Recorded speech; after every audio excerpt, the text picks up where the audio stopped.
ఒకప్పుడు తెలుగు వారంటే ఆంధ్రప్రదేశ్కే పరిమితం అయ్యేవాళ్ళం.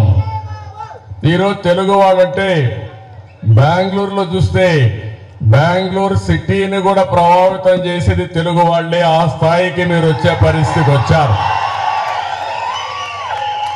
తెలుగు వారు ఈరోజు ఒక పక్క ఆంధ్రప్రదేశ్ తెలంగాణ రెండు రాష్ట్రాల్లోనే కాకుండా అటు చెన్నైకి పోయినా బెంగళూరుకు వచ్చినా ఏ సిటీకి వచ్చినా ఎక్కడన్నా సమర్థంగా సేవలు అందిస్తున్నారంటే వారికి చిరునామాగా తెలుగు వారు ఉన్నారు. ఇది మనందరికీ గర్వ కారణం. ఒక మన దగ్గరనే కాదు, దేశంలోనే కాదు, ప్రపంచం మొత్తం తెలుగు వారు వెళ్ళే పరిస్థితి వచ్చారు. ఏ దేశానికి వెళ్ళినా మన అడ్రస్ కోసం ఎత్తుక్కోకుండా ఎక్కడన్నా పాస్ లొకాలిటీ ఉంటే అక్కడికి వెళ్తే అక్కడ ఇండియన్స్ ఉంటారు. వాళ్ళల్లో చూస్తే ప్రముఖమైన స్థానంలో తెలుగు వాళ్ళు ఉంటారు. ఇది చాలా కారణం అని చెప్పి కూడా నేను మీకు తెలియజేస్తున్నా. దీనికి కారణం 30 సంవత్సరాల కంటే ముందు నేను ముఖ్యమంత్రి అయిన తొలి రోజుల్లో నేను ఒకటే ఆలోచించాను. తెలుగువారు అప్పటి వరకు వ్యవసాయమే చేస్తున్నాం, వ్యవసాయ పనులు కూలీలుగానే ఉన్నారు. ఎందుకు ఒక రైతు బిడ్డ ఐటీ ప్రొఫెషనల్ గా తయారు కాకూడదు? ఒక కూలీ చేసుకునే వ్యక్తి వాళ్ళ పిల్లవాడిని ఎందుకు ఐటీ ప్రొఫెషనల్ గా తయారు చేయకూడదనే ఆలోచనతోనే నేను ఆ రోజు నాలెడ్జ్ ఎకానమీకి శ్రీకారం చుట్టాను. అదే ఐటీ అని చెప్పి కూడా నేను మీకు తెలియజేస్తున్నా. ఈ రోజు మీరు చూస్తే ప్రపంచం మొత్తం, నేను చిన్నప్పటి నుంచి ఒకసారి నెమరు వేసుకుంటే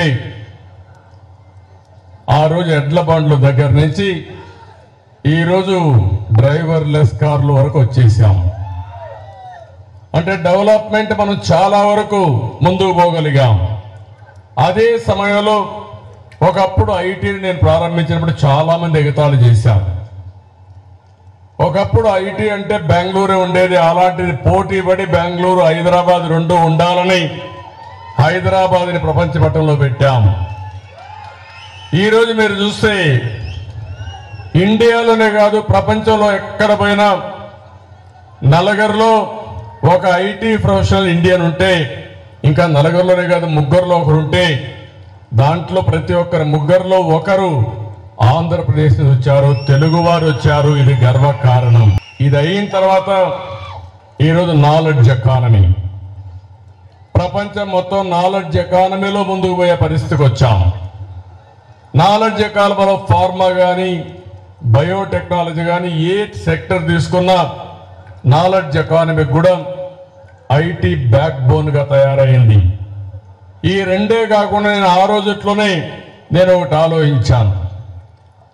ఉద్యోగాలు చేయడం కాదు, ఉద్యోగాలు మీరిచ్చే పరిస్థితి రావాలని ఆకాంక్షించా. అందుకే ఆంటర్‌ప్రెన్యూర్స్ ని ప్రమోట్ చేశాం. ఈరోజు నేను గర్వంగా చెప్పగలుగుతున్నా, ప్రపంచంలో ఏ దేశానికి పోయినా మన వాళ్ళు ఉద్యోగాలు చేస్తూనే వాళ్ళే పెట్టుబడులు పెట్టి స్లోగా ఆంటర్‌ప్రెన్యూర్గా తయారయ్యారు. స్టార్టప్ కంపెనీలు పెట్టారు, బ్రహ్మాండంగా రాణించే పరిస్థితికి వచ్చారు. ఇక్కడ మనందరం ఒకటే గుర్తుపెట్టుకోవాలి, తెలుగు వారు ఎక్కడున్నా వారికి ఒకే పిలిపిస్తున్నా. నేను భారతీయుణ్ణి, భారతదేశం గొప్ప దేశం, దానికి అగ్రస్థానంలో తెలుగు జాతి ఉండి ముందుకు నడిపించాల్సిందిగా మీ అందరికీ పిలిపిస్తున్నా. ఒకప్పుడు మనం ఆలోచించేవాళ్ళం, ఆ ఆలోచన విధానం థింక్ గ్లోబలీ యాక్ట్ లోకలీ. ఇప్పుడు నేను ఇస్తున్నా థింక్ గ్లోబలీ యాక్ట్ గ్లోబలీ. ఎందుకు నేను మాట్లాడుతున్నానంటే లొకేషన్ అనేది సమస్యే కాదు. నువ్వు బెంగళూరులో ఉండొచ్చు, వాషింగ్టన్లో ఉండొచ్చు, లేకపోతే ఆంధ్రప్రదేశ్ రిమోట్ గ్రామంలో ఉండొచ్చు. కానీ నీకు నాలెడ్జ్ ఉంటే, లీడర్షిప్ ఉంటే ప్రపంచం మొత్తం సేవలు అందించే నెట్వర్క్ డెవలప్ చేసే శక్తి తెలుగు జాతికి ఉందని మరొక్కసారి తెలియజేస్తున్నా. అది మీరు చేసుకోవాల్సిన అవసరం ఉంది. అందుకని నా ఆశ అంతా కూడా భారతదేశానికి ఒక పెద్ద ఆస్తి. ఇనిషియల్ మూవర్స్ గా మనం టెక్నాలజీలో ఉన్నాం.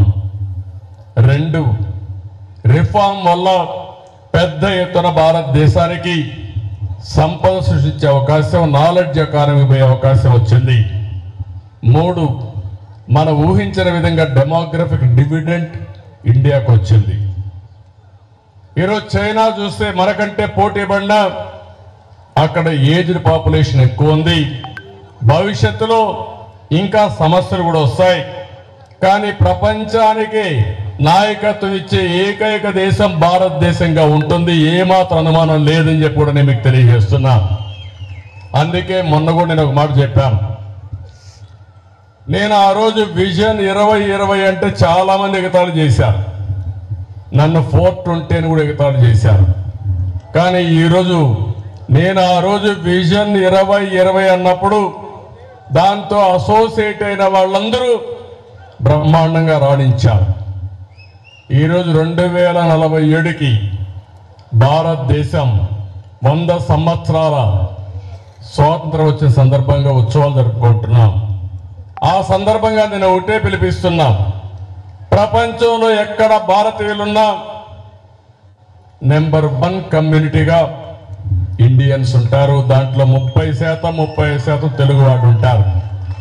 రెండవది, భారతదేశం కూడా అగ్ర దేశంగా తయారవుతుంది, అభివృద్ధి చెందిన దేశంగా తయారవుతుంది. నెంబర్ 1గా 2గా మనం ఉంటామని చెప్పి కూడా నేను మీకు తెలియజేస్తున్నా. అదే సమయంలో ఆంధ్రప్రదేశ్ రాష్ట్రాన్ని కూడా మనం కాపాడుకోవాల్సిన అవసరం ఉంది. తెలుగు వాళ్ళు 50% జనాభా ఉండే రాష్ట్రం ఆంధ్రప్రదేశ్ రాష్ట్రం. ఆ రాష్ట్రాన్ని కూడా కాపాడే బాధ్యత తెలుగువారు ప్రపంచంలో ఎక్కడున్నా మీ మీద ఉంది. దానికి నేను పూర్తిగా పోరాడతా. నాకు మీ సహకారం కావాలని చెప్పి మిమ్మల్ని మీ అందరికీ విజ్ఞప్తి చేస్తున్నా. నా ఆలోచన ఒకటే, 2047 మనం ఒకసారి తిరిగి చూసుకుంటే ప్రపంచంలోనే నెంబర్ 1 పవర్ఫుల్ కమ్యూనిటీ ఏదంటే దానికి చిరునామాగా తెలుగు వారు ఉండాలనేది నా కోరిక, నా ఆకాంక్ష, అదే నా విజన్, అదే నా మిషన్. అందుకే మిమ్మల్ని అందరినీ నేను ఒకటే కోరుతున్నా, దీనికి మీరందరూ సాధించాలంటే ఇప్పుడు ఇక్కడ ఒక మీటింగ్ పెట్టుకున్నారు. బెంగళూరు తెలుగుదేశం ఫోరం ఎస్టాబ్లిష్ చేశారు. సుబ్రహ్మణ్యం అనే వ్యక్తి ముందుకొచ్చి నాకు ఈ పార్టీ నచ్చింది, మీరు కూర్చోవాలంటే ప్లేస్ కోసం ఎత్తుకోకుండా నేను ఆఫీస్ బిల్డింగ్ అంతా ఉచితంగా మీకు ఇస్తా, అక్కడనే మీటింగ్లు పెట్టుకోమని స్వచ్ఛందంగా ముందుకొచ్చి ఆఫర్ చేశారు. ఇంకొక పక్క ఆర్గనైజేషన్ కూడా మీరు పర్ఫెక్ట్ గా చేస్తున్నారు. ఇది చూసినప్పుడు నాకు అనిపిస్తా ఉంది, ఫండ్స్ అనేటి ప్రాబ్లం కాదు, మనసు ఉంటే మార్గాలు అనేక ఉంటాయి. ఈరోజు మీరు ఒక స్టేజ్ కూడా దాటారు. ఒకప్పుడు 10 రూపాయలు కావాలంటే కష్టపడే పరిస్థితి నుంచి అవసరమైతే మీ ఆదాయంలో 10 రూపాయలు ఖర్చు పెట్టి మనస్తత్వాన్ని కూడా డెవలప్ చేసుకునే పరిస్థితికి వచ్చారు. This is the great achievement నా లెక్క ప్రకారం. నేను అందుకనే మిమ్మల్ని అందరినీ ఓటాడు, నెట్వర్కింగ్ చాలా ముఖ్యం లైఫ్ లో. ఈ విషయం మళ్ళీ చెప్తున్నా మీ అందరికీ. మన ఇంట్లో మనం ఉంటే మన ఉద్యోగం మనం చేసుకుంటే మన బ్రతుకుతాం, కానీ నెట్వర్కింగ్ చేస్తే మీరు అనుకున్న విజన్ కోసం మీరు ముందుకు పోవడానికి చాలా ఈజీ అవుతుంది. రెండోది, దాని ద్వారా మీరు చాలా వరకు అనుకున్న లక్ష్యాన్ని మీరు నెరవేరుస్తారు.